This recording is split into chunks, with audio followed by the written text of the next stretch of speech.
By the Clifton Strengths Assessment, they developed this assessment that through 177 different pairing questions, they identify these clusters of talent. And there are 34 different talent themes.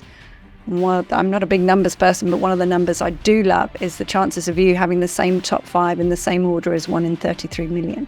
So we're thinking about individuals, helping them discover what makes them really unique and how they think, feel and behave so differently to somebody else. And what I love in a team aspect as well is how can we harness that uniqueness?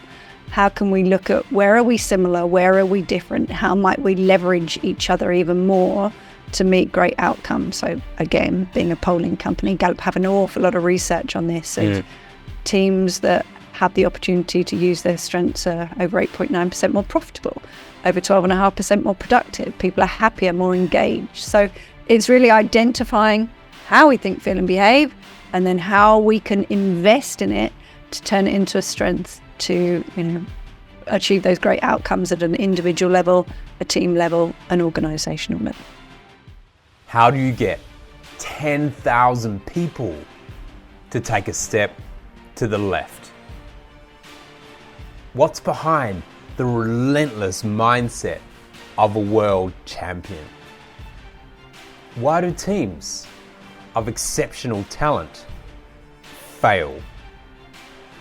How do you manage the pressure to perform?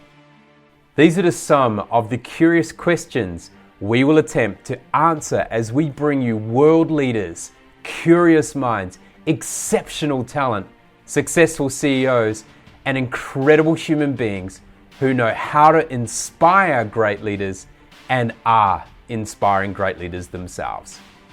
I am Craig Johns, high performance leadership expert, international speaker, and CEO of Speakers Institute Corporate and World Sport Coach. This is the Inspiring Great Leaders podcast, where the ordinary don't belong.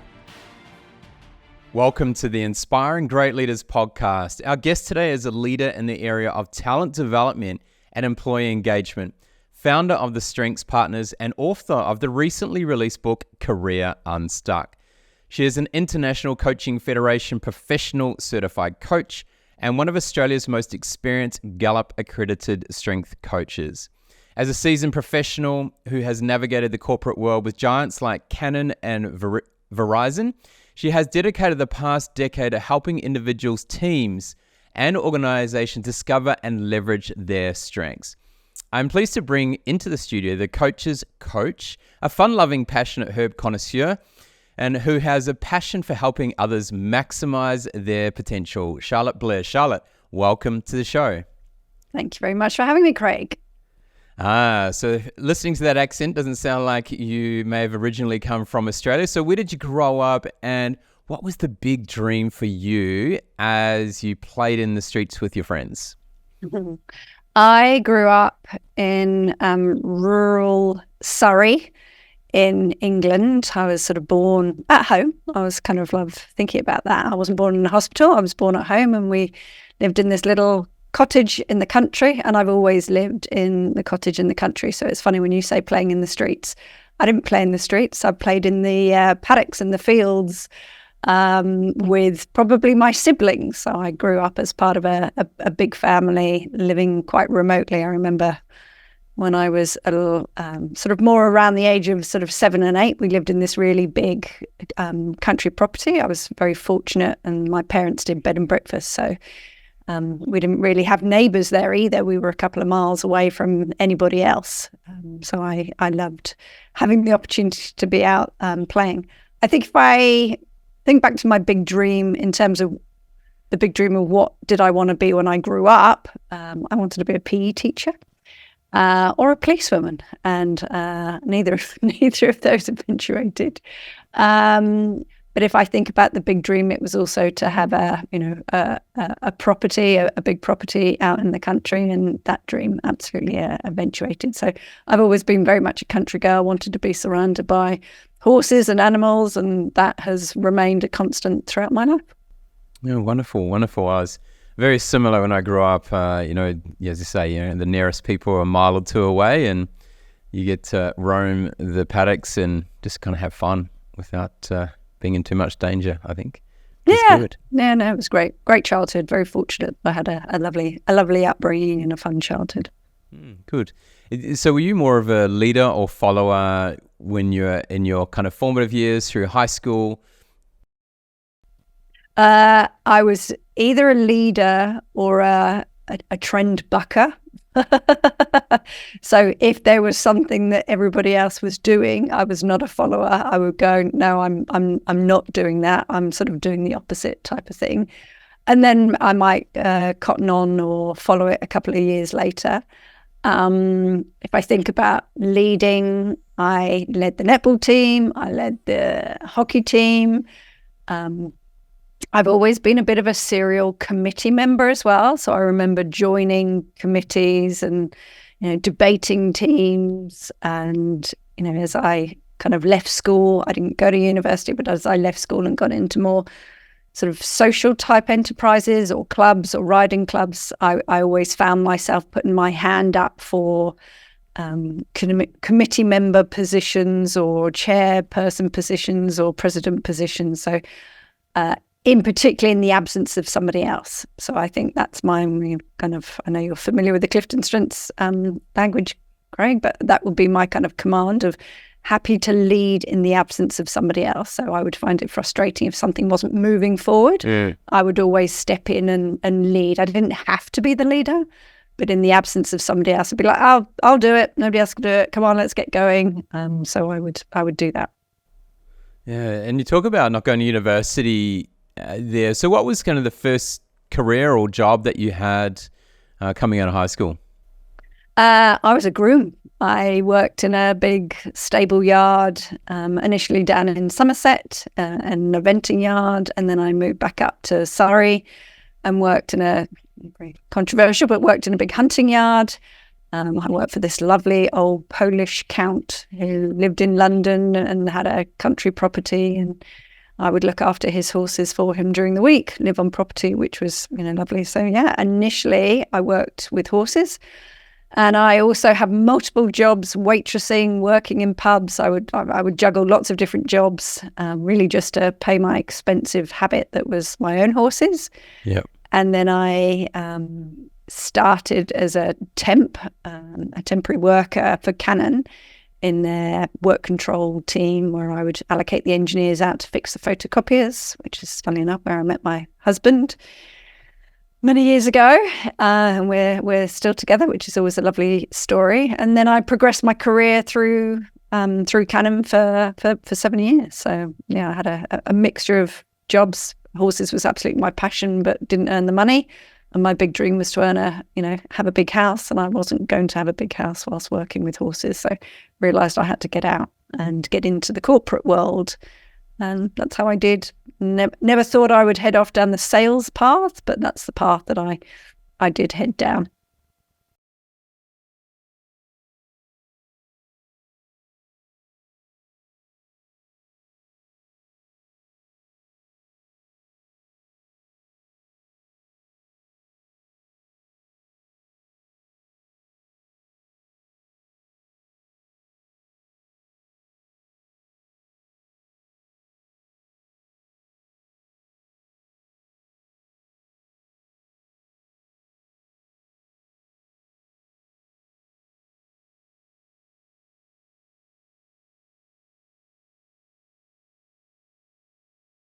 I'm very comfortable on my own. I'm not like a sort of intellectual that needs to, have time to think, but I like nature and I like being out. Like, I do my best thinking, I think, when I'm out walking the dogs, or I don't ride anymore because I had a big accident. But, when I was out riding, that's when I would do my best thinking. So I like the country, but I don't have to have my own space. But I love people, love being around people, but not all the time. Like, I like to choose that. I often say where I live, and I've always lived fairly remotely, even now coming to you from sort of rural Victoria, and our neighbours are not that close. And I kind of like to choose that. I wouldn't want neighbours really close. I want to choose when I kind of talk to people. So yeah, the kind of bars and restaurants and the energy. Sometimes I walk into a restaurant now and I go, I kind of miss these days of interacting with customers and meeting people. And even the restaurant my son used to work at, they were calling for extra staff over a period of time, and I was very tempted to go back in and, hey, I'll help out, because that does give me energy. I'm not sure being on my own gives me energy, but that's my thinking time, and I just enjoy absorbing the nature. So you found yourself in Canon, and obviously you talked about working in sales to begin with. What do you think that role taught you that has helped you through the rest of your career? I'd say fundamentally asking questions. I often think about, sort of sales and coaching, the similar aspects to them as they're both about asking questions. Sales, it's about being able to provide a solution, though. You're asking questions in order to find out what the problem is, and do I have a solution that might fit that? Coaching's obviously different, that we're not trying to solve somebody else's problems. We're asking them questions to help them solve their own problems. So I think asking questions, it's really interesting. I noticed on Facebook this morning, one of the biggest influences in terms of my career, Peter Spiteri, he turned 82 yesterday. It was his birthday, and I was thinking, gosh, he was so instrumental in my career at this very gobby, mouthy, 21-year-old, 22-year-old. He used to work in lots of restaurants, and he sort of said to me, Charlotte, you got the gift of the gab, and you've got this passion for earning money. Have you considered a role in sales? And he was the one that gave me that first opportunity, and albeit it was selling paper and toner initially, but everybody has to start somewhere. Yeah. But yeah, he was a sort of big influence. But his nickname was Genghis, because he'd go, gosh, you're a little bit intimidating and upfront sometimes. And that will be that raw command. And sometimes I probably still can be, not intentionally. So I absolutely think I learned a lot through those formative years of the understanding the impact that you can have on other people, what you say, how you say it, how you interact. And for me to be able to sort of, balance my strengths and pepper in some positivity and woo, might help with that. So absolutely learned the impact that you can have on people, and that asking questions can be incredibly powerful. I think for those who are listening, I think this is a good time, because a few words have popped up, and we've kind of hinted a little around Gallup Clifton strengths here. Do you just want to give a bit of an overview from your perspective what Gallup Clifton Strengths is for listeners who haven't heard it before, and what it seeks out to achieve with people and organizations? Sure. So Gallup are a big, polling company, and Don Clifton's one of the forefathers of positive psychology.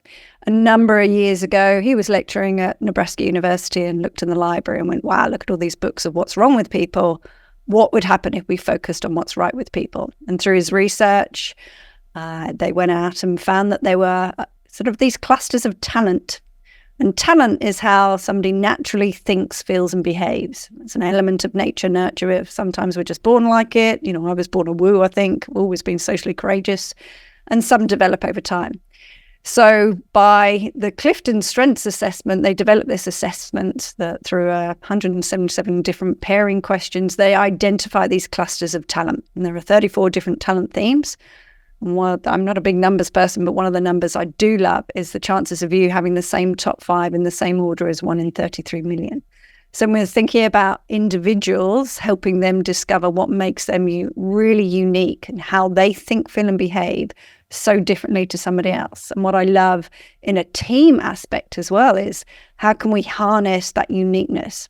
How can we look at where are we similar? Where are we different? How might we leverage each other even more to meet great outcomes? So again, being a polling company, Gallup have an awful lot of research on this of teams that have the opportunity to use their strengths are over 8.9% more profitable, over 12.5% more productive. People are happier, more engaged. So it's really identifying how we think, feel, and behave, and then how we can invest in it to turn it into a strength to, achieve those great outcomes at an individual level, a team level, an organizational level. Yeah, it's interesting. A lot of companies will have tended to use sort of profiling tools, and they're all different. They all measure different things, so it's very difficult to compare. But I think sometimes you'll quite often see where they use, say, a tool that is quadrants, because it's so easy for people to pick that up quickly, but however, it's not very individualized. And, there are 8 point something billion people on this planet, and we're all separated. I think our DNA is separated by less than 1%, but we're all very, very unique and completely different human beings. So I love that fact that Gallup Strengths, that top 5, same chance, a top 5, same order, 1 in 33 million. But it does take a little bit longer for people to unpack and understand strengths than maybe what it would say for a disc profiling, where you can just go, okay, I'm a D, I'm etc. And then you can go, all right, well, here are the things, so I can easily identify someone else and maybe generalize how they may think, feel, or behave in a way.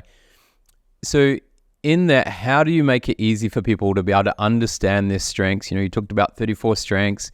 How do we make it easy for people to understand their strengths and how they can use them? Yeah, I find myself increasingly using cooking metaphors. I wasn't good enough at chemistry at school to remember the periodic table. So I like using cooking metaphors. In fact, I've got one of my favorite chefs here, Jamie Oliver. I think about your top 5 like being like this book. So I'm holding up, Jamie 5's 5 ingredients. He takes 5 ingredients and goes, let's create, quick and simple, easy food. So how do we get used to using those 5 ingredients? I think about a cake. A cake has, equal parts butter, sugar, plain vanilla sponge cake, equal parts butter, sugar, flour, then eggs, and then we might add some vanilla essence. It's the combination of those 5 ingredients that make up the cake. We don't eat just the butter on its own. We don't just eat the flour on its own. So helping people understand the power of if you're going to start with just the top 5, which I often think is, it's just 20% of who we are. But yeah, let's hero those 5 ingredients first, get really comfortable using those.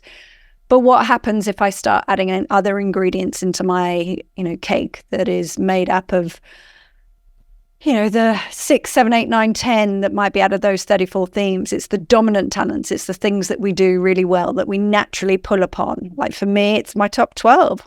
I see that you've got futuristic, Craig at number 2. I've got futuristic, and number 12, it's my kind of last of my dominant talents. I'm always thinking about where I'm going, the future, but I've got focus at number 13. Am I focused every day? No, I'm not. Am I focused when I need to be? Yes, I am. So that's what I would call a supporting talent theme. It's like the can opener in the kitchen drawer. I know where it is, I know how to find it, I know what it does, I go grab it when I need to. So I think I sort of help people think about the dynamics, the interplay of those sort of dominant talents, whether it be 1 to 5, whether it be 1 to 7, whether it be 1 to 10. And when you can help people think back at past successes and retell those stories and look at where those talents and strengths came into play, then people can find that connection, really easily. They think about their own dishes that they love cooking or eating. They can see the interplay. If I'm making a curry, being a Brit, we love our curries.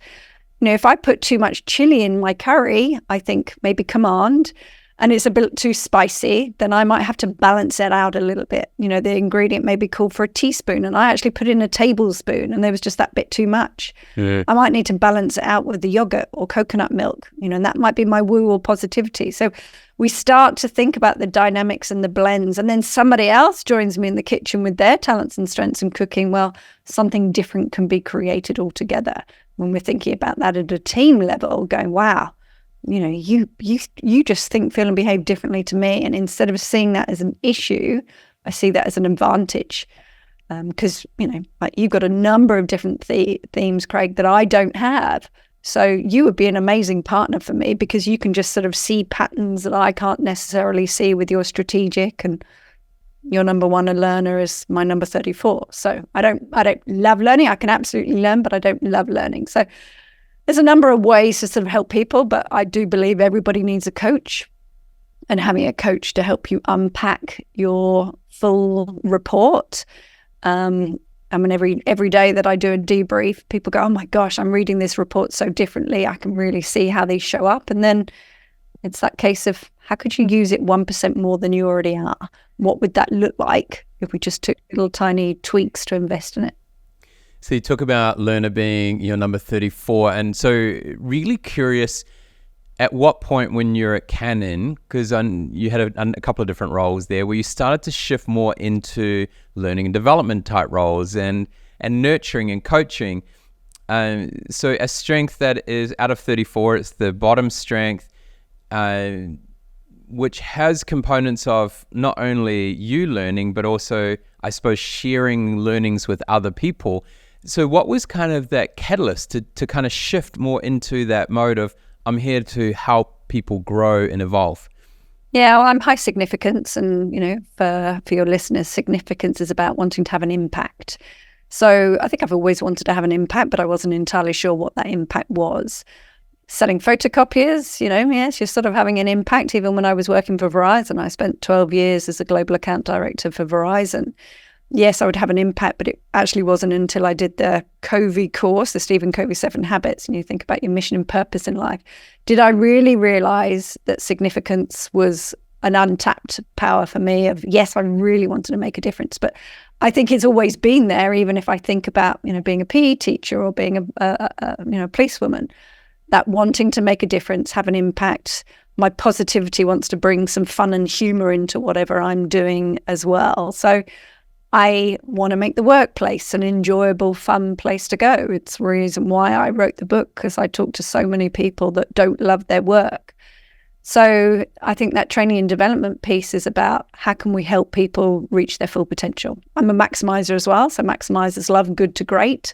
So if we're already seeing a bit of talent somewhere or possibility, how can we nurture that? So as I say, learners 34, inputs 33, doesn't mean to say I can't learn or I can't impart. I actually do it through other talent themes.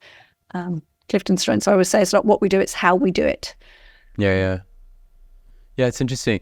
Like for me, when I look at other strengths, the way I like to explain it is around, the ones that are more towards the top, those dominant themes, are ones that really energize you, because you use all 34 themes at some point, and some more than others. Like I have context at 33 and futuristic at number 2, which are somewhat, seeing the present in a way, or understanding the present, but one's based on what's possible with the future and how do we bring that in, whereas the other one's based on history. Now, I know context is important and I use it like quite often, but it doesn't energize me. I'm not interested in sitting down and watching a documentary on the history and things like that. Like I'm fascinated by going to places like Italy and seeing history from an architecture point of view. But yeah, I'm not energized about the context, whereas the future does energize me a lot. So I like to kind of see it in that ways. And as you said, like your learner's number 34, but you use it, you can apply it, but on its own, in its sense, it doesn't energize you that well, but you're able to use your other strengths to not embody, but to be able to bring that to life, what you need from that strength that doesn't energize you much, what you need to bring, use other strengths. So how do we do that? How do we bring other strengths? How do we emulate other strengths? How can we use, say, our more dominant strengths to emulate things that may not energize us as much? Yeah, well, I think there's a number of things to potentially sort of unpack there. I think it depends on our role and what we need to do. So if I think about, as a business owner, I need to do my accounts. I'm not particularly high analytical. I don't love doing the numbers, but I have to lean upon my responsibility to be able to kind of do that. But if there is something else that I go, gosh, I'm really not that great in that area, I would be much better partnering with somebody else that does that well, because it's what energizes and motivates them. So I think there's a couple of things here of sometimes people go, yes, but I need to focus on my weakness. I need to focus on what's at the bottom. And what's at the bottom of the report, as we've sort of unpacked a little bit, it's not necessarily a weakness unless it gets in the way of success. So does my learner input being low getting in the way of success? No, it's not, because I'm using something else to achieve the outcome. No, I didn't go to university. I left school as quickly as I possibly could. And that's a little bit of the activator of I learn best through doing and with other people. Like I hate online courses. I need to be in company of other people. But yet intellection's low down for me. No, that doesn't motivate or energize me. But do I need to stop and think about things? Sometimes if I'm rushing off too fast with my activator, so therefore I've got to kind of stop myself, check myself and go, just pause. Maybe I should reach out to Craig and find out what Craig thinks to this because he's a pretty good thinker. So I think it's either trying intentionally to use a dominant talent theme and seeing what happens, seeing what the result is, or intentionally reaching out to somebody else to partner, or, a system. Like my spelling's terrible, being dyslexic. So I might use something like Grammarly to help me kind of, navigate around that. I think the key here that's popping up for me as we're talking is this word intentionality. Yeah. I think often people discover their strengths and go, yeah, this is me. Oh, now what? Well, there's an intentionality about using it. I often joke and say, I'm not going to lose my 10 kilos of weight that I'm probably extra carrying just by thinking about it. I've actually got to either put less food in my mouth or go and do more activity. Roger Federer didn't turn out to be an amazing tennis player for so many years by just rocking up to court. He was intentional about practicing. Mm-hmm. So we have to be intentional about utilizing our talents and strengths and, reflecting at the end of each day. Did that help me? Did that hinder me?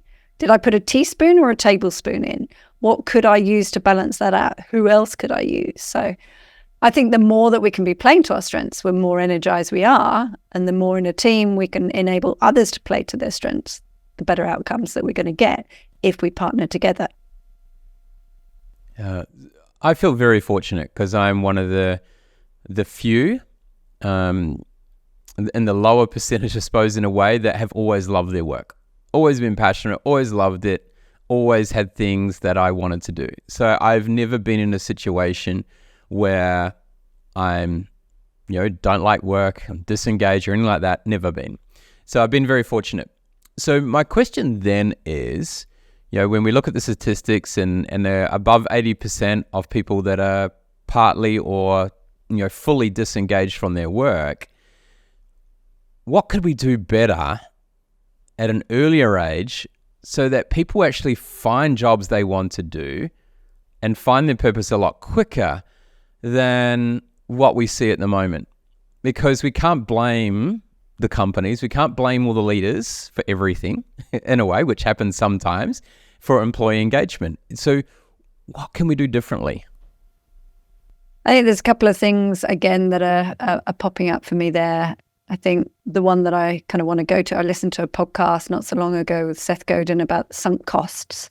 I think there's a lot of people that maybe head down a certain path. My children at the moment, just that sort of, one's just finished university, the other one's at that age where, whether he's going to go to university or not. I think there's a lot of people that maybe go, I studied to be an accountant. That's what my either parents wanted me to do. And I went to be an accountant, but I've got into it and I don't love it. But oh my gosh, I've spent all this time training to be an accountant. And Seth Godin talks about sunk costs. Sunk costs, they were a gift of yesterday. Let's think about the gift for tomorrow. Whatever you're looking at wanting to do or change to do or find out what gives you energy, that's the gift for tomorrow. We've got to thank the gift from yesterday. So I think there's number one, a lot of people go, it's just, I can't change. I spent so long training to do this, or, what will my parents think? I think there's another thing out there of some people go, well, I've just got to suck it up. It's only 9 to 5. I've just got to suck it up. But that's a shame if we just got to think we would have suck it up. And I think there's a lot to do with mindsets. Now, whether that be a money mindset or, well, I have to do this job in order to pay my mortgage or pay the kids' school fees or whatever that might be. And again, when I was researching the book, Jackie Clark's book, Stop Worrying About Money, was quite insightful for me and really useful research in terms of analysing your, I think she refers to it as, open your front door costs. What does it cost to open up your front door? And if you were to analyse those, what would it look like? I think there's something in here about kind of testing the water as well. There are plenty of other things that you could be doing, but your own limiting beliefs, whether it be limiting beliefs or imposter syndrome, might stop you from testing the water and going, well, I don't love this at the moment. What if I was to sort of test the water and see what else that could look like? I was having a lovely coaching conversation with somebody yesterday that found themselves in marketing, but, I'm not sure if marketing's still right for me, but this is the area that I love doing. And so they're going to go off and sort of test the water in some other areas. They're never going to lose those skills that they acquired in marketing. But again, sometimes we get stuck there. So as an activator, I want to be able to lead and inspire others to sort of test and learn, to dip the toe in and just kind of see what else is possible. Because there are so many different things that you can do, but I think people's mindsets keep them a little bit stuck where they are. Yeah. Talked about, everyone needs a coach. And, I feel that's really important. It may not be your entire life, but at different points in your life, I think it's really important to have someone around being a coach. And you talked about coaching being around questioning for people to find the solution themselves. I come from a world of sport. So initially, a lot of high performance sport, working with a lot of different people. And for us there, I always found that the role of a coach, there is a component where you are asking questions for them to find a solution, but you're also you also need to have that mode of when to teach and train, when you need to be a mentor, and at what phases that happens. So as a coach, though, my question is, does a coach need to always sit in that coach mode of questioning, or does a really good coach know how to shift gears, so to speak, or shift into those different spaces depending on what the person needs? I think they can shift, but the key for me is understanding what that person wants. So, maybe what I think they need might be different to what they might think they need. So I think in engagement, I would often ask, what do you want to walk away from this conversation having? How would you like us to partner together?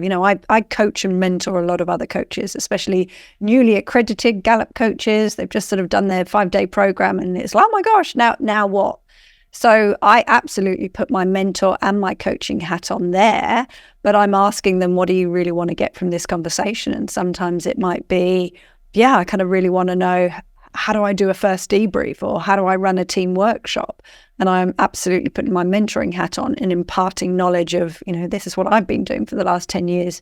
This is what I found useful. But I think it comes back to, what does that person want and need? I do believe, as a ICF coach, International Coaching Federation, we have to meet, certain credentials and ethics, and it's believing that the person that you are coaching, your coachee, is a whole and capable person, that they have the answers within them, but it depends on, what it is that they're trying to achieve. If you don't know what you don't know, then absolutely you might need a knowledge being imparted. So I think I would call myself a coach, a mentor. I'm certainly not a counselor. I think I can listen, but I can't deal with trauma, or that would be kind of passing that on to a professional.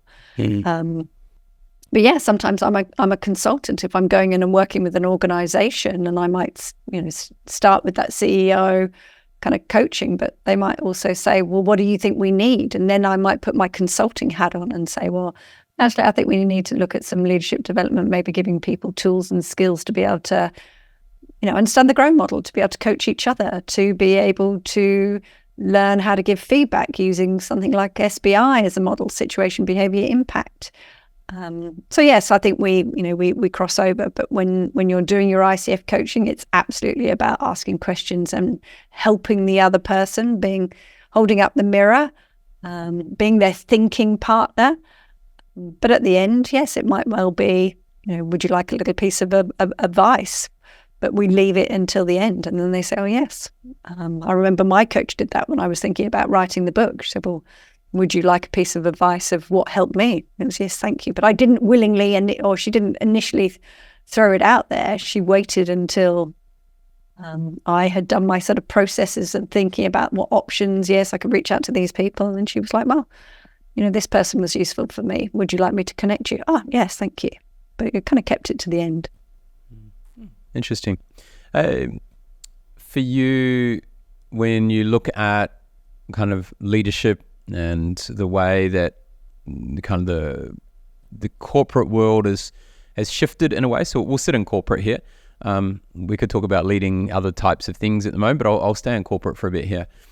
When we look about leadership, how has it changed in the last decade, if not the last 5 years, from your perspective, in the way that we need to work with our employees, maybe our other leaders around us, that is potentially different to what it has been, prior to that? Yeah, I think I notice a lot of leaders becoming better coaches themselves, so getting better at asking questions in order to be able to help empower and develop their people. I think I've noticed, when you talk about the last 5 years, I've noticed a sort of shift and curve. COVID, I think, threw in some curveballs. That time that we need to take to connect with somebody to really understand their motivations, what energizes them, for instance. I think I've noticed a little bit of a shift in some corporates that I work with, where that manager or leader is trying to wear so many different hats, and they're trying to do a functional role as well as lead a team, perhaps. And sometimes the leading component falls by the wayside a little bit. There's a massive amount of pressure on them trying to juggle so many things, whereas organizations that enable those leaders to really lead, or enable those managers to manage, are the ones that we sort of notice the bigger difference in the engagement. And I think we also know that not everybody is cut out to be a manager and a leader. And I think that I'm noticing a trend where more people, more organizations are a little bit more mindful about who they do select. It's not necessarily just the high performer or the person that's been there a long time. Do they really have the right qualities and skills to be a leader? And then how can we help them discover and use their strengths and the impact that they can have on being a leader? So I think there's a few trends, and I think COVID's thrown a few sort of curveballs in there. I'm going to be really intrigued to see what happens with the whole working from home or working remotely or coming back into the office. That's another amount of pressure on leaders. Again, I always loved Gallup's research over some of that and trying to find that right hybrid mix. But I think the conversations that we're having, I'm noticing a really positive trend there of those more open coaching conversations. And naturally for me and the work that I do, that focus on strength is positive. Yeah, there's some interesting developments. I suppose when you talk about the way we work, with people we've been talking about 4-day weeks for, I don't know, probably a decade now, nearly. I think obviously got a lot more traction in the last sort of 5-6 years with what happened in New Zealand with the case study there with Prudential. But seeing things like that where I don't think we've really understood it. A lot of those are based around productivity. Let's productivity, but we're still, for me, there's some missing parts to this that are going to take a lot longer to understand. The social aspects of it. When you start to condense everything to 4 days, everyone's hyper alert and hyper productive, hyper efficient. Do we then lose some of the social components of work and the important and the part that plays in people's social fabric and daily lives? But also the other one, if it's based around efficiency and productivity, the high performers, actually, I'm going to differentiate here. When I talk about high performing here in this instance, it's those that I'll change that to high productivity people. Those who are already really good at productivity and efficiency, are they actually going to lose out by going to a 4-day week? Because they're not going to be able to fit what they did in 40 hours into 32 hours. Whereas someone who may not be as highly productive now is getting pressurized to complete what they did in 40 hours and 32 hours will be a lot easier to achieve, in a way. Could potentially be. So are those high productivity people missing out? Because high performance is different to high productivity in my mind. So I'm curious to see where that's going, because I haven't seen great research on that yet. And so I would hate the high productivity people to kind of miss out a little bit because maybe they're not achieving greater gains as someone who may not have been as productive previously. So things like that are interesting for me to consider. Yeah, I'm working with an organisation at the moment, and they are moving to a 4-day week and coaching their entire leadership team. Some of those discussions, some of them that are high achievers, that they have that talent theme of achiever and responsibility and focus. They're like, I am just working toward the 4-day week. There's other people that are headless and going, oh my gosh, I'm never going to be able to cram all this into 4 days. And she's like, well, I'm working as if I'm working to a 4-day week. And she's feeling like she's incredibly productive. This is what's going to be right for our organization. But the rest, not everybody necessarily thinks, feels and is behaving that way too. So they will be an interesting kind of case study to see how they go with that.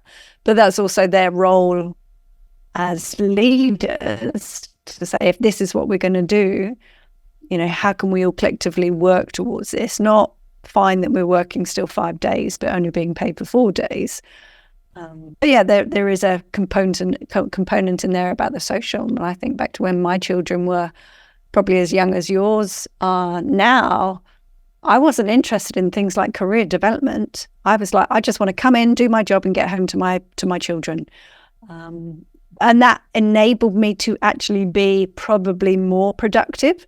But did I miss out on some of the social aspects? Absolutely. When I remember working in an all-male team and I was the only female salesperson, and they would be, going to the pub after work.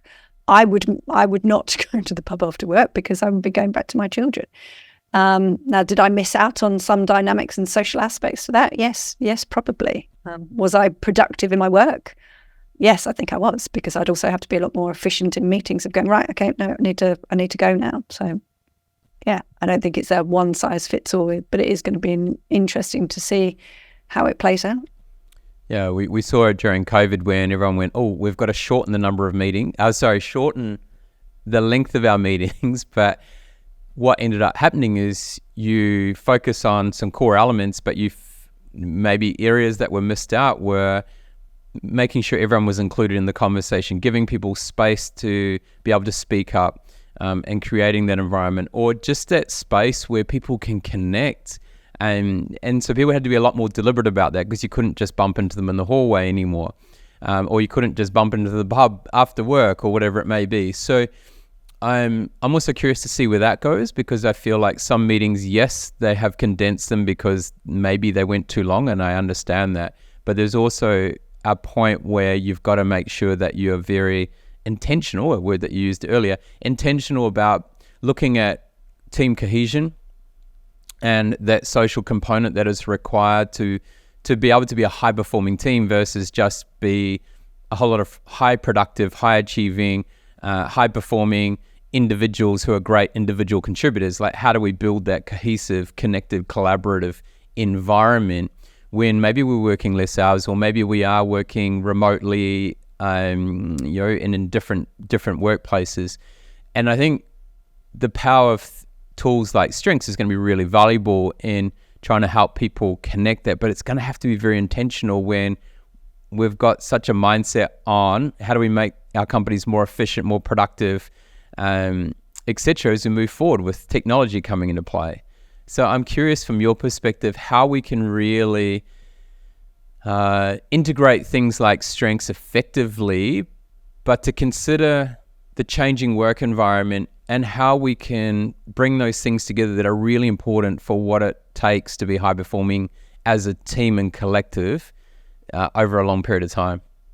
Yeah, I think that sort of comes back to the discussion with the team of what does a high-performing team look like to them and what energizes and motivates them. You're probably familiar with that sort of best of us activity. And I love that at a team setting when you can really unpack that. It's not just everybody reads it out and we move on, but we really unpack what it means. So you get the best of me when, ... You get the worst of me when, ... This is what I need from you. This is what you can count on me for. Even that kind of social connection at the beginning of meeting, that's not going to energize in some people. If it's your woo, communication, empathy, the connectedness, some of those themes that's what's going to energize and motivate them. They want the chit chat and the connecting, whereas others that just want to get on with their work or think about things don't. So it's kind of understanding the balance of, all right, well, what is it that we individually need? What is it that we individually bring?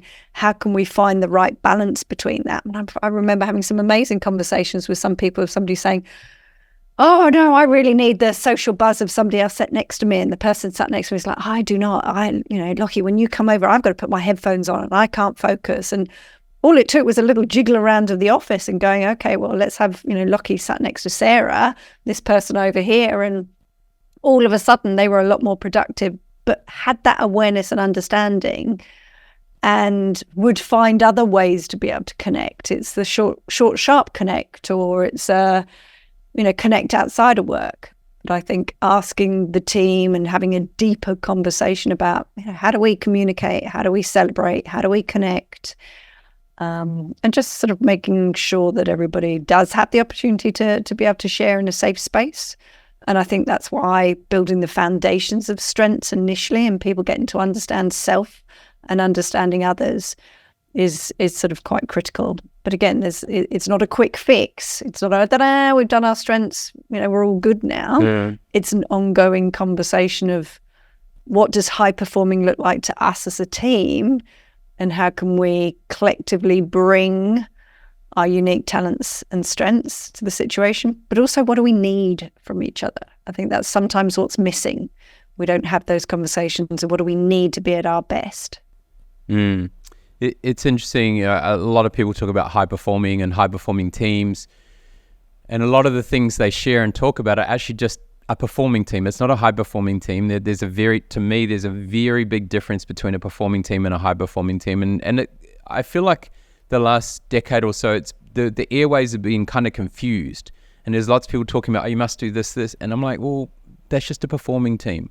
How do you go to that next level? And I think that's really important. And it's made me, look at a couple of different things based on some of my experiences and what I'm seeing. A lot of people talk about, we must create harmony to create a high-performing team. And I'm like, okay, so what about diversity? Isn't harmony and diversity kind of opposite ends? So how do we actually create true harmony if we want real diversity in our teams and thought patterns? So I find it interesting space where in a world where we talk a lot about harmony, we see very little of it. And when it comes to high-performing teams, harmony to me is not always the key. It is very rarely a key element of a high-performing team. So how do we approach this whole world of diverse thinking, but keep people united in a way and have some harmony, but not try to make harmony the focus of it? Because to me, that then takes away aspects of the diversity that we're really seeking.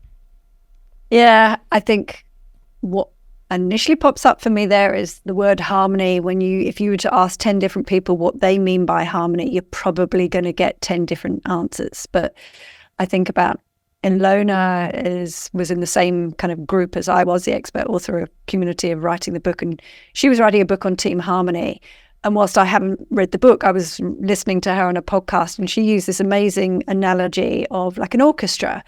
When an orchestra are playing of a number of different, roles, number of different instruments, ultimately they want to be playing in harmony so that it sounds like whatever is written on the, I'm not a musician, but whatever is written on the score, is it? The music sheet. They all understand their role. They know when they need to come in, and that piece of music is delivered perfectly in harmony. It's not that the trombone or the flute or the violin is drowning out somebody else. They all understand their different roles and are working in harmony. I think that's what I think about it on a high-performing team. Are they working in harmony? But I think other people maybe think about, are we being very nice to each other? Are we having harmonious conversations? And actually, it's unpacking the other word of maybe not quite the opposite to harmony, but, I think conflict, when people say, oh, there's conflict, well, sometimes we need conflict, as in different ideas. I think if you boil down the word conflict, it's about kind of different thought processes and ideas. They're not all bad. Not all conflict is bad. So again, I think we've got to understand collectively of a team, what do we mean by harmony?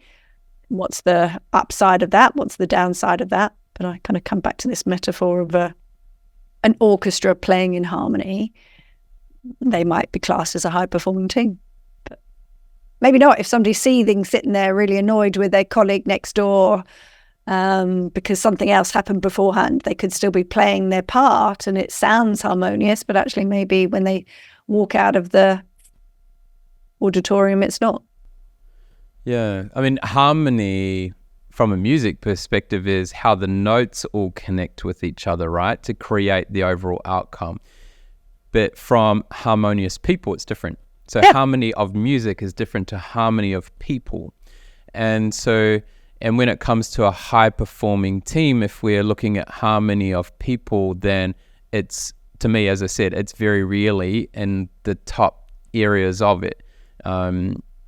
And so, yeah, I'm just interested in it because, like, for me, you really want to celebrate the diversity and how do you bring that together from a united perspective in knowing what your roles are and what your place is in the team and how that's going to contribute to the overall success. But does harmony actually, if we keep focusing on harmony, will that help us? And so, as I said, if it's harmony of people, it's a bit different to harmony of notes or harmony of playing your role, because I think that's different. Yeah, but I guess the linkage I would bring in there is that people are involved in playing that note the same way as people are involved in an outcome, in a deliverable. But again, it comes back to what's our goal, what's our common mission, purpose, how are we all going about achieving that? And, I like the five truths of strong teams. And one of those strong teams is, conflict doesn't tear a strong team apart because strong teams focus on the results. So, it is that diversity of thought, feeling, and action that helps achieve that. But, what is it that we're trying to achieve? Yeah, my experiences with conflict is that it's dealt with quickly and openly. And because high-performing teams realize that they can't spend much time on it because it'll affect the outcome. Yeah. And so conflict is normally very common in high-performing teams, and a lot of it because that's where the diversity comes in. But it's the conflict when people don't talk about it, that's when we get into trouble. Yeah, I mean, harmony as a Clifton strengths theme. I kind of just wrote a blog post on this. I see as sometimes one of the most underutilized superpowers, underutilized strengths within a team, because a lot of people go, I don't like conflict. I'm just going to stick my head in the sand. But the beauty of Clifton's strengths harmony theme is they can see both sides. They can find a starting point. Yes, let's deal with it. Command and harmony both see conflict as a waste of time and energy, might approach it in a different way. And when people really step into their harmony talent theme, it's kind of finding a starting point to have the discussion from, finding a common ground to be able to say, see what you're saying, what do we want to do about that? Whereas, a lot of other people will either let it fester, or there might be passive aggressiveness, or walk out of a meeting and say yes to the person's face, walk out and do and say something different. But I totally agree. It's better sort of dealt with and thinking about how can we focus on what we need to achieve. Yeah, 100%. So looking at your book, your Career Unstuck, where did this come from? Like, what was the reason and the catalyst behind you wanting to create this book and present that to the world as a gift from you? I would talk during my sort of journeys and my coaching, and I would often ask the question on a scale of 1 to 10, how much do you love your job? Now, love is a very strong word for some people, and you can replace the word love by whatever word, suits you. And I was shocked at how low that number often was. Where people would say a 3 out of 10 is how much I like or enjoy my job. You were sharing earlier how much, you've always sort of enjoyed your job and felt engaged, and that's not the same for other people. So then we would have these conversations about what would help them get unstuck, and either through coaching or sometimes it would be mentoring. And I would find myself over and over again sharing some of the resources that helped me when I felt stuck in my career, and sort of find myself typing the same message. There was also something in there about people would say to me, well, Charlotte, how do you get to where you are now? You left school, you didn't go to university, You sort of worked your way up through different organizations, up or across, and now you're doing something that you absolutely love and you're rocking it and you're killing it. How did you get there? So I'd often tell that story and people would say, gosh, you should write a book about that. So there were a couple of things that sort of, came into play. I wanted to fundamentally inspire and lead and help other people just take one step forward to moving away from feeling like there is no other option and feeling like they're stuck to kind of getting unstuck and loving what they're doing again, or just discovering what it is that they're passionate about, finding out what their strengths are, trying to reimagine, understanding number one, what's keeping you stuck, and then number two, reimagine what work and life could look like, and then how you're going to get a tribe, a cheer squad, some mentors on the journey with you to support you. So it was a number of reasons. It took a few years to kind of come out. I would share that for 4 years running, it was on my list of things to do, write a book. I normally write my goals at the beginning of the year, write the book was there, and it never happened. And then with my coach, I sat down and went, I'm really frustrated. I haven't got this done. It's been there 4 years. So we unpacked it and I realized that I actually didn't know how to write a book. And I probably had some limiting beliefs being dyslexic that, I can't write a book. I'm, dyslexic. And then I spoke to well-known author, Donna McGeorge. I'd like to call her a friend as well. I've done a course with her and met her, and she only used to live up the road. And I reached out and said, hey, Donna, you've written a couple of books. How'd you go about doing it? And she's like, you need Kelly Irving. She's amazing, the expert author community. And that's kind of, I had a conversation with her. And the moment I had a conversation with her, I was like, yeah, okay, I want to do this now. How quickly can I get this book done? So it went from, I don't know how to do this, to I'm really excited to get it done. And I'm glad I have, and start thinking about book 2. Okay, so you've talked about, it's great, I love it, and book 2, I'm excited about seeing what comes of that one. You talked about limiting beliefs here. For those who don't understand, what is a limiting belief, and then how do we approach a limiting belief to unlock or unstuck our career or our pathway that we're on?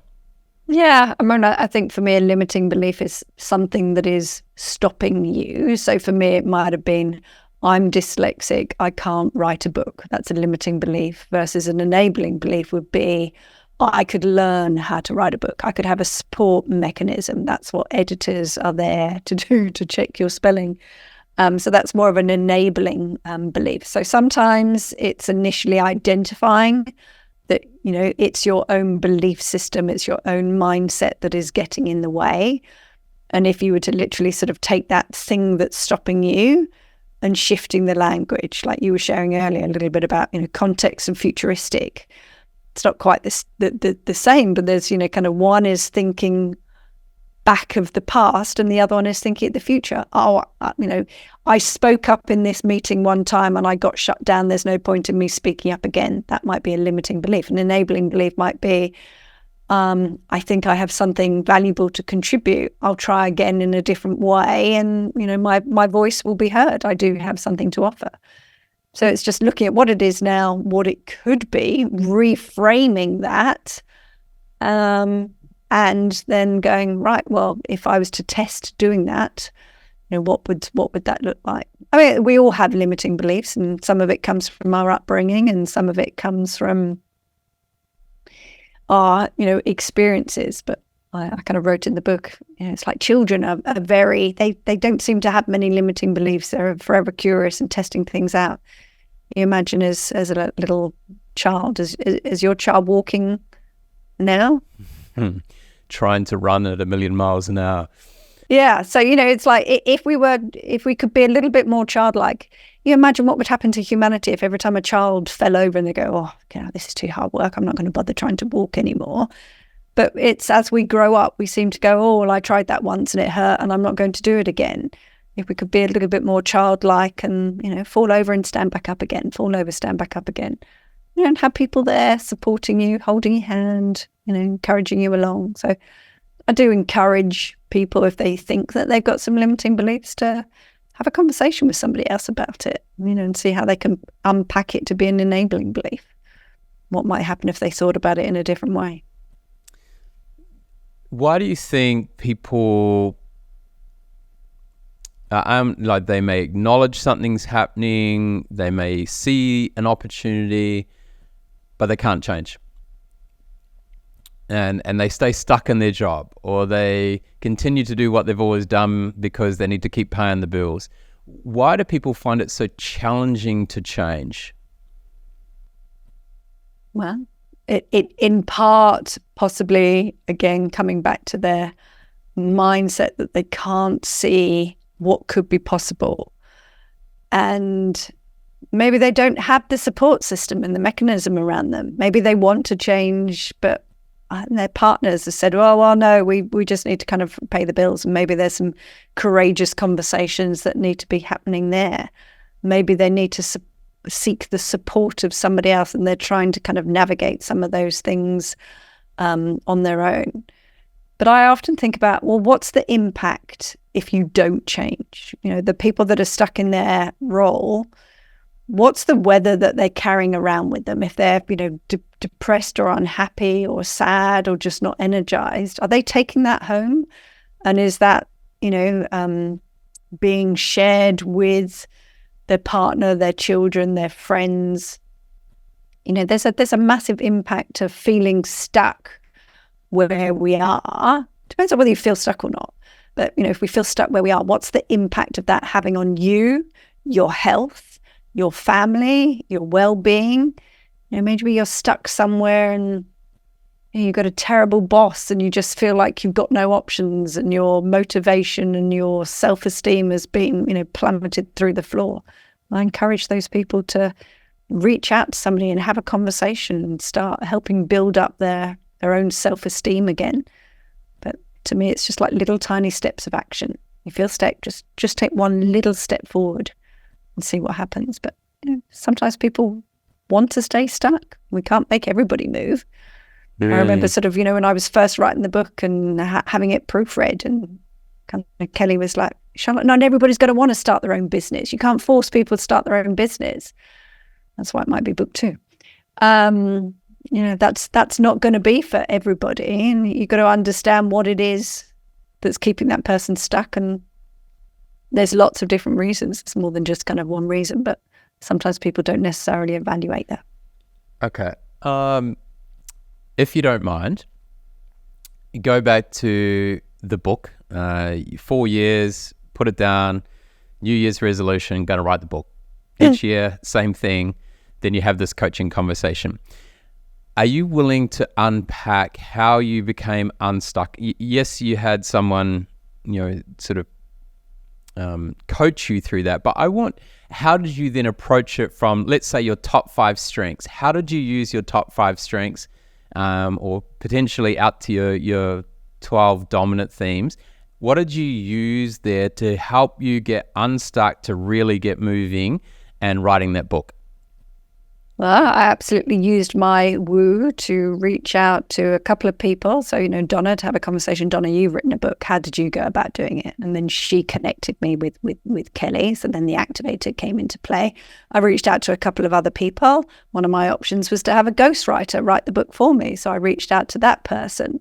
So there was absolutely some kind of woo in there. I think another thing is, once I decided I was going to write the book, I had to publicly declare that on LinkedIn to say I'm writing a book. And then my responsibility was bound. I had told publicly people that I was writing a book. So my responsibility was bound to do what I said I was going to do. My positivity was then incredibly excited and then my activator was also impatient and go, okay, now I've decided I am going to write the book, and I've got a structure and a process and I know how to do this. I want it done within a couple of months, and I had to kind of rein myself in a little bit, that I couldn't just kind of rush forward on that. I think there was absolutely a bit of the arranger, because I'm trying to juggle my daily job and I'm writing a book. So I'd have to sort of juggle a few things. Sometimes it was a case of me outsourcing other work to other people, of saying, right, no, I'm committed to writing this book. I need to dedicate this time. I could keep taking new work, but no, I would outsource some work to other people, using my maximizer again to say, you know, hey, Penny, can you deliver this workshop for me?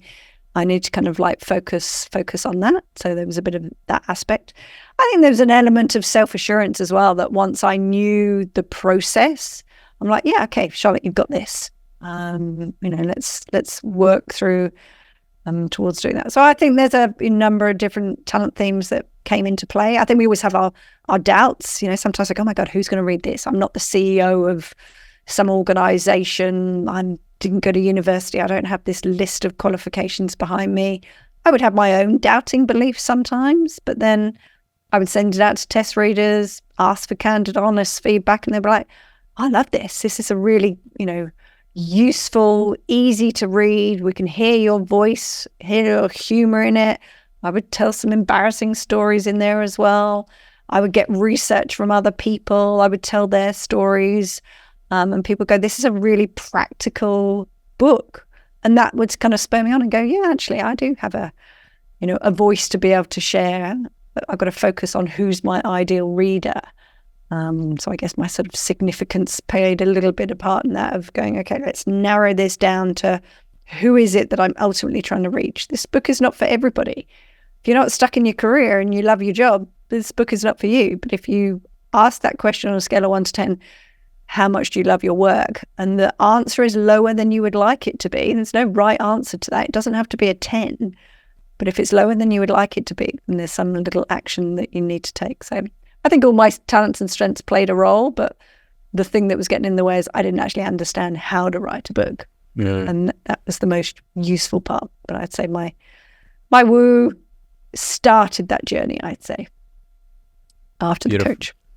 Beautiful. Thank you for sharing that. It's a great way for people to kind of understand how strengths can play out in a certain situation. And when we're talking about Career Unstuck, you were, I suppose, as an entrepreneur in a way, or solopreneur, running your own thought leadership business and coaching business, how did you get unstuck from something you wanted to achieve that was, you're holding yourself back from it, and how can you then apply those strengths and bring someone else in who gets to coach you and you be the student in a way? Yeah. So my coach helped me get to this point of how do I write it? And then Kelly is a book writing coach. She was the person, and then the community around me that sort of helped get there. I think the other one I didn't mention was communication, which seems to be a sort of bit of an autopilot. I got my own style of communication, and I think that absolutely came into the book as well with some of those stories. So yeah, they all played a part. Beautiful. We all know smart people have great answers, but the most successful people ask great questions. When was the last time you did something for the first time? Well, I think writing the book was something that I probably did for the first time. Trying new food is also something we believe in our house. I always used to say to the children, you have to at least try it. So I'm always willing to sort of try new food, and I pretty much eat anything. That probably sounds like a kind of a trivial thing. Since I had my riding accident, I've been trying to be a better gardener. So I've been trial and error for sure, trying different things in the garden and seeing what happens. So I feel like quite often I do things for the first time, try something new. I think, again, that's how I learn best. The activator of jumps in, tries something and sees what happens. If it doesn't work, positivity goes, oh, well, never mind. Maximizer kicks in and says, how could I do that better? But I'd say the biggest thing is probably writing the book, trying that for the first time. Now I'm excited by doing it again. Beautiful. I think gardening is one of the greatest teachers of nurturing. Oh, yes. Yeah, I feel very accomplished. I have to grow zucchinis or courgettes for your international listeners, depending on where in the world, because they make me feel like an accomplished gardener, because it doesn't matter what I do, I can always grow too many courgettes. So yeah, that makes me feel good. Other crops and things fail regularly. What is the one question that you would love to solve? Why do we have such a fixation on fixing weaknesses? Is one that I would love to solve. A lot of people say, yes, I get strengths, but what about my weaknesses? We have this fixation of, being well-rounded, and I would love to solve that of why do we have such a fixation on fixing things or doing things that we don't do very well versus celebrating what we do well. There's enough research out there that says we're going to get better outcomes focusing on the things that we do well and navigating the others, but I would love to solve that. Love it. For you, what is an inspiring great leader, and who is a great example of this for you? I think when I was at Mercer, my manager, leader, then Kathy Tompkins, I found her an incredibly inspiring leader. She would just see you for who you are and would ask great questions, would coach you, would really get to understand you as a human, would find out how often you wanted to check in, for instance. So it would be a regular, ongoing conversation. And I found that incredibly inspiring, that they weren't trying to make me be somebody I'm not, but helping me achieve my goals in a way that's meaningful to me, in a way that enables me to, use my strengths. So she's been absolutely one of the most inspiring leaders I've ever worked for.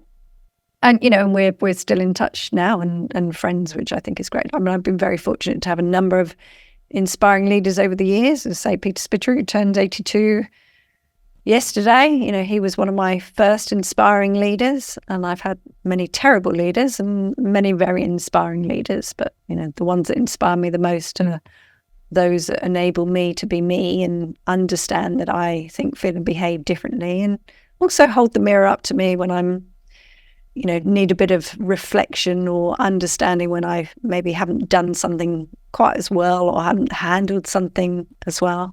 I think that's what's inspiring, one that's willing to challenge you as well.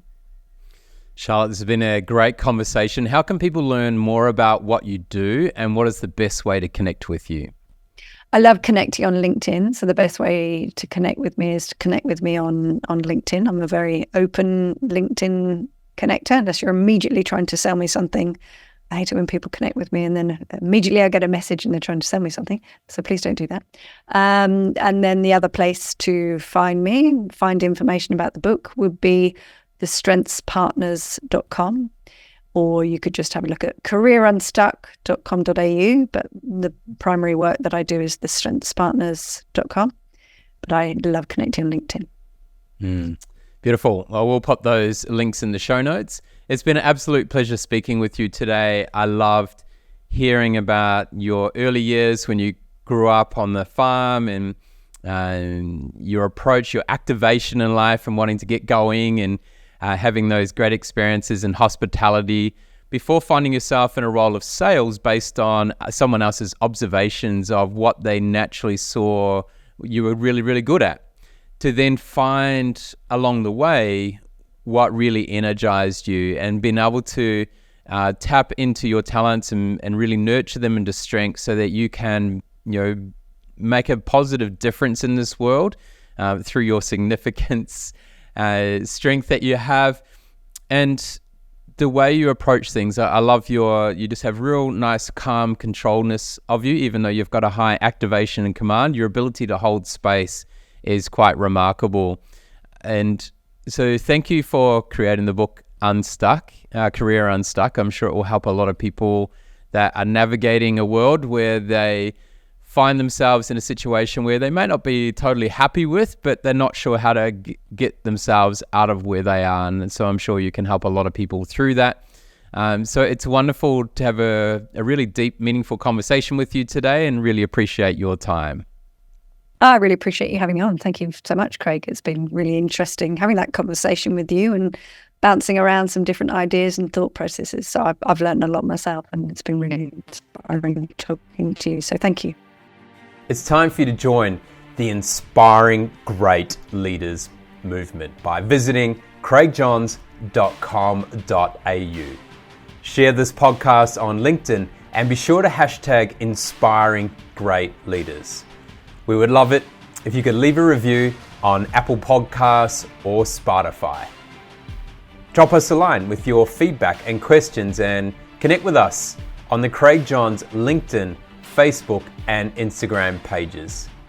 Be sure to check out the next Inspiring Great Leaders podcast, where the ordinary don't belong.